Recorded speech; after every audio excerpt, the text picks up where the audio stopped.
My mom died 4 years ago from cancer. And me and my fiancé used to go to his place for dinner. There was nothing unusual about that. He was lonely, but lately his mood had improved and I was about to find out why. So, yeah, my dad invited us over to dinner and then after dinner, they told me they needed to talk to me, which was odd. Turns out they have had a sexual relationship for over 3 months. And me being a moron asked how many times I was starting to hyperventilate at that point. And they were both reluctant to share that. I eventually got the full story. I won't write that here as it's painful enough already. And I feel stupid for asking. I walked out and left them both and told my dad, if you want her, you can keep her. You are both finished with me. And then I told my fancy to give me the keys to my apartment. She was crying as she was struggling to get the key off her chain. I did it for her, gave her other keys back and told her I would pack her things and she could come over and pick them up. When I was finished, her mom came over and picked up her things. She actually sent her mom to do it. I let her in and she had gotten the full story and was so sorry for everything and hoped I would get through this. My dad and I guess ex-fiancé now have been texting and calling me for the last week. I have not responded or answered any of their calls and my dad even called the cops because he was worried I might hurt myself. Geez. Thanks for the concern for my mental health. Dad, maybe you should have considered that before having sex with my fiancé. So I get 2 officers at my door who told me they had received a call from my dad worried I might harm myself. I told the officer I was not suicidal and explained what had happened and they both looked disgusted and apologized for bothering me and what I was going through. The look of pity from the officers made me feel worse. I just felt ashamed having to tell these 2 guys that. I'm not sure why I felt shame, but I did anyways. My dad wants me to talk to him. I have no idea what to do here. I have no other family, no aunts or uncles and now no fancy either. I have kept busy by going to the gym and trying to live my life as normally as possible. My fiancée has moved back with her parents but she is apparently still in contact with my dad since dad keeps texting me that she's worried about me. Apparently I am the asshole here since he feels that I should not treat her this way. So, yeah, I'm the asshole here. Apparently. I mean, what do I even do here? I've ended it with her clearly, but then there is my dad who is now trying to fix things and wants me to forgive her. I honestly just want them both to leave me alone. Update. Hey, everybody. Thanks for all the messages and advice. I did not expect this post to blow up as much as it did, but I just wanted to post an update on how things stand. First of all, I am doing okay. In fact, I have slept well these last few nights and had support from some unexpected places.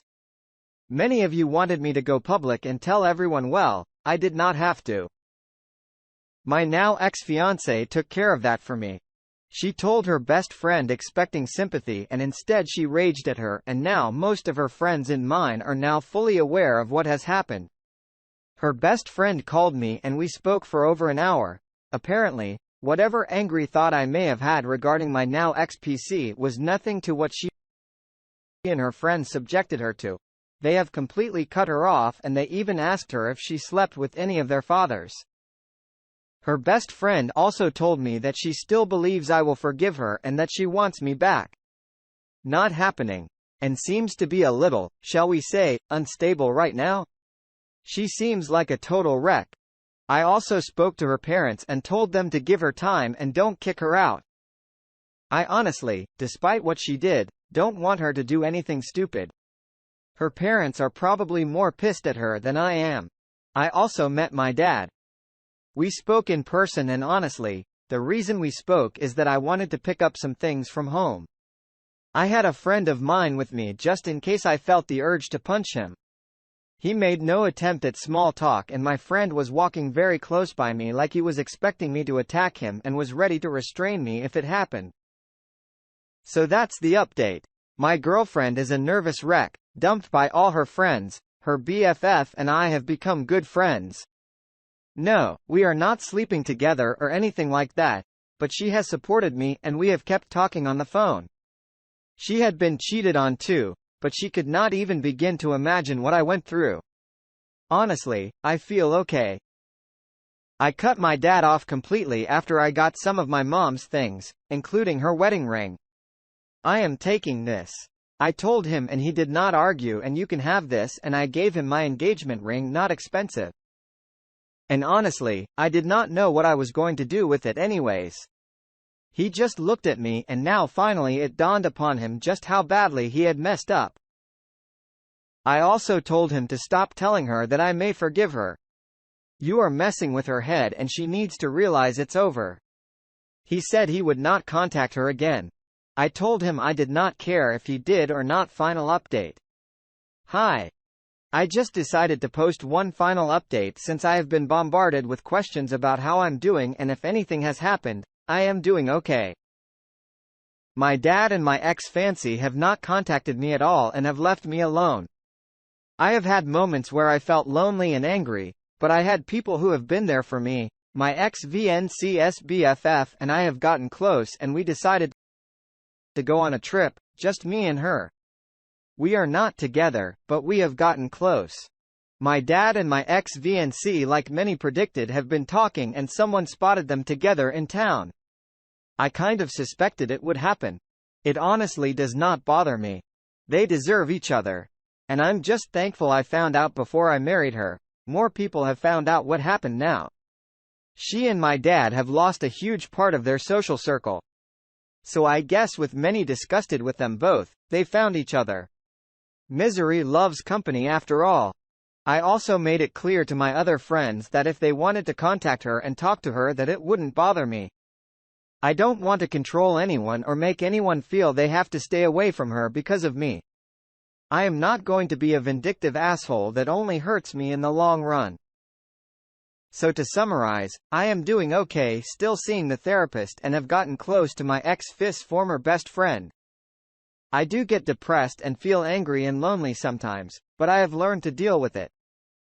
I spent an entire weekend cleaning my apartment to get my ex-fancy's perfume smell out of my apartment, since that was a big trigger for me, and I decided to buy a new bed and a new couch, and I redecorated a bit.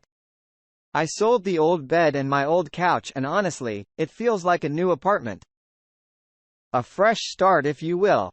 Thanks to everybody for your advice, concerns and comments.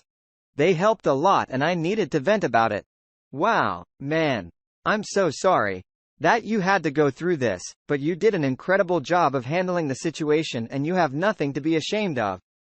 The trash took itself out, and in its place, you have a great support system that I hope you will lean on, because that will make things easier. One thing I do want to say is your ex had an incredible friend group, and all of those people showed immense integrity with their actions, and they should all be very proud of themselves. It's not easy to lose a friend, and it's even harder when you are faced with a situation like this where their moral turpitude puts you in the position where you have to make the choice to cut them out of your life. I cannot even describe in words my hatred towards your dad for what he did. He is truly a monster. And if I were you, I would change my number, move, and never have contact with him again. The same goes for your ex. Neither of those scumbags is worth even a breath of yours. It's great that you are seeking therapy, and I wish you all the best with your recovery. Now, let's get into today's second story. My wife and I have a 5-year-old boy. My son is my favorite person in the world. We've been married for 8 years, but I have known each other for 25 years, dating for 3 years prior to marriage. I know the baby isn't mine. We have not had sex in a while. She would make up an excuse or push me away for whatever reason she had at the time. And many of those reasons were believable. I had my suspicions for a while. She slept with a good friend of ours who, as of a few weeks ago, is no longer our friend. I never did get a good answer as to why until 2 days ago. She doesn't work and is a stay-at-home mom. I work a lot and pay all of the bills. We own our home outright. 2 nights ago, she dropped this bombshell on me. When I got home from work, she was crying and calling herself an asshole, a bad person, etc. Then she said she was sorry for hurting my feelings as opposed to sorry I cheated. She said she has not told anyone, not even our friend, the father, only her sister. We made an agreement that she would terminate the pregnancy and go to counseling. I was awash with emotions I have never felt before. But I thought to myself, maybe this could be a new beginning for us to preface the next paragraph. I've always wanted a second child. According to her, her doctor told her she could not have any more kids. I was not at that appointment and trusted what my wife told me. I had no reason to not trust her. At this point, this was 2 years ago. I know now that this was bullshit. I've also been tested and I was fertile last night. She came to me with a knife and asked me to kill her son because that is what I was asking her to do. She then tried to blame me for her infidelity, which I know is bullshit. She then started calling her pregnancy a miracle. This was an entire world of crazy for her that I've never seen before. Maybe I was just naive. She wants to keep the baby now and I told her I want a divorce. I am very uncomfortable with the thought.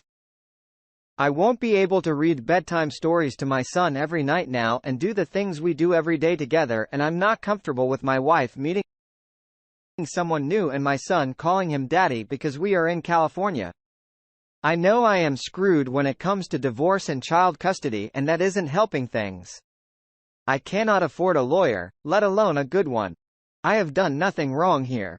I've been telling myself that since E-Day I get to go home and deal with this mess in a few hours. I don't want to see her, talk to her. I just want to see my son. I'm sorry if this seems all jumbled up, but I can't really think straight right now. Thank you for reading. Your wife is demented. She is determined to mess with your head and heart and guilt trip you. Soon she will start telling people you were abusive and had to escape. You start telling everyone, you know the truth. Get ahead of this game before she muddies your name and destroys your reputation. And then lawyer up. You need a recorder to record all your conversations with your wife. A false accusation might be her next step. You say she slept with a good friend the way you wrote it. I got the impression that you think it was only once. My experience is that the chances of this being a one-time thing are close to zero. It's most likely an affair of some length unless you have proof otherwise, like their texts saying it was only once. I think you're better off assuming it was some weeks, months of an affair. Get away from this crazy woman as quickly as possible. Thank you for listening to today's stories. If you enjoyed listening, please feel free to like and subscribe if you haven't already. Also comment below with your thoughts on today's stories. Take care everyone.